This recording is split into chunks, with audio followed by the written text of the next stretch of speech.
eternal human epic.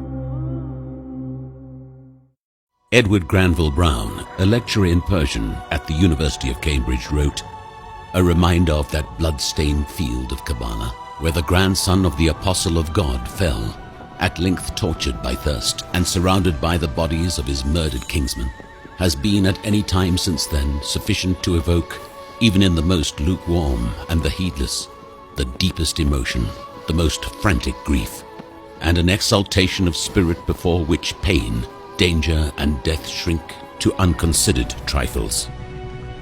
Ashura is an eternal event that embodies the finest example of sacrifice and nobility in all of human history.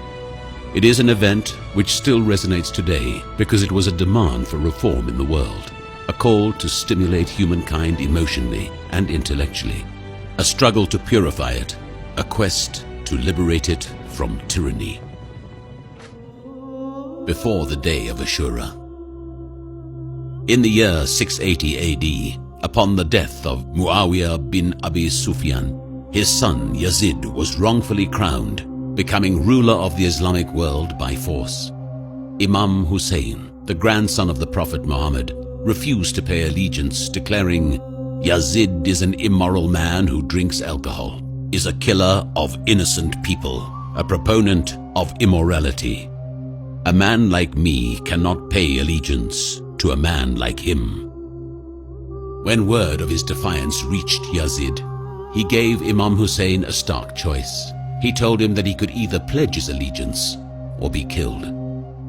It was a terrible choice, because with just a few words, Imam Hussein knew that he could have spared himself from the tyrant's wrath. But he remained defiant, holding honor to be a sacred duty, something more valuable even than his own life. Knowing that he was condemning himself, Hussein had only this to say: "The falsely appointed ruler has offered either to draw swords or face humiliation, and we will never submit to being humiliated." The deterioration of the situation in the Islamic nation, the rule of tyrants and the fall of the people into a deep state of absent conscience, moved the Imam to lead a process of reform and change, saying, "I have risen to ask for reform in the nation of my grandfather, the Prophet. I want to promote virtue and prevent vice." The Imam realized that to awaken the nation, a great saga was needed, one that embodied grandeur, heroism, giving, and sacrifice. He stirred the conscience of humanity with his words, "If you have no religion and are not afraid of a day where you would be judged, then at least be of free will in your life." He presented himself and his family as an offering to God and humanity, and announced his intention very clearly, so as not to be followed except by those who shared his goals, saying, "One who is willing to share our goals, die with us, and is prepared to meet God Almighty, then they shall come with us." Even as a young child, he had known that the day of his martyrdom was coming, but he did not fear it. The Prophet had told him that it would be a day of enlightenment, and he eagerly awaited it ever since, saying, "Those who follow us will be martyrs. Those who stay behind will not reach enlightenment." It is narrated in Mustadrak ala Asahihain that al-Fadl said, "I put Hussein in the Prophet's lap, and I glanced where I saw the Prophet's eyes pouring tears. So I said, 'O Prophet of God, may my father and mother be sacrificed for you?' 'What has befallen you?' he said. 'I was visited by Gabriel, and he informed me that my people will kill this son of mine.' So I said, 'This?' And he said, 'Yes,' and he gave me his red soil." The day of Ashura. Ashura falls on the 10th day of the month of Muharram, because that was the day when Hussein lost his life resisting Yazid. It happened in the year 61 AH, on the battlefield at Karbala. On the banks of the river Euphrates, Imam Hussein was slaughtered unjustly in the cruelest, ugliest, and most terroristic way, along with 72 other people, including members of his family, his children, and his companions. This happened after a 3-day-long siege by the army of Yazid, designed to cut off their supply of water. An army that included more than 30,000 fighters. Through his selfless resistance and unswerving allegiance to Islam, Ashura became a byword for humanity, heroism, dignity, and self-sacrifice. After the day of Ashura.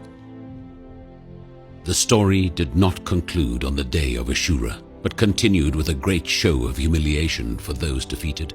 The surviving women and children of the household of the Prophet were captured and paraded on saddleless camels in caravans that crossed the nation from the province of Kufa, the modern-day city of Najaf, Iraq, up to Damascus and the Levant, and all through the main towns along the coast. Also, the severed heads of Imam Hussein and his companions were raised on long spears, a fate which was usually reserved for captured mercenaries and bandits, and which truly shows the depth of Yazid's contempt.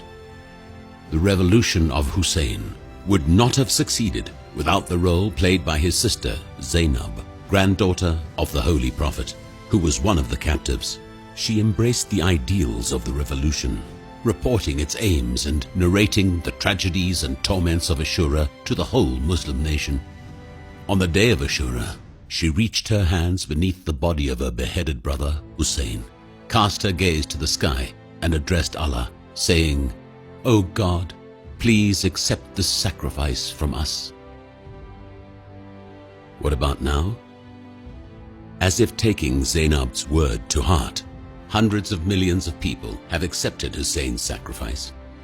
Muslims and non-Muslims alike from around the world have come together to mourn and commemorate the occasion of Ashura every year during the months of Muharram and Safar in the Arabic calendar. Sermons are given nightly, stories are retold, lessons are retaught, and people weep for the terrible sacrifices that the Imam and his family made.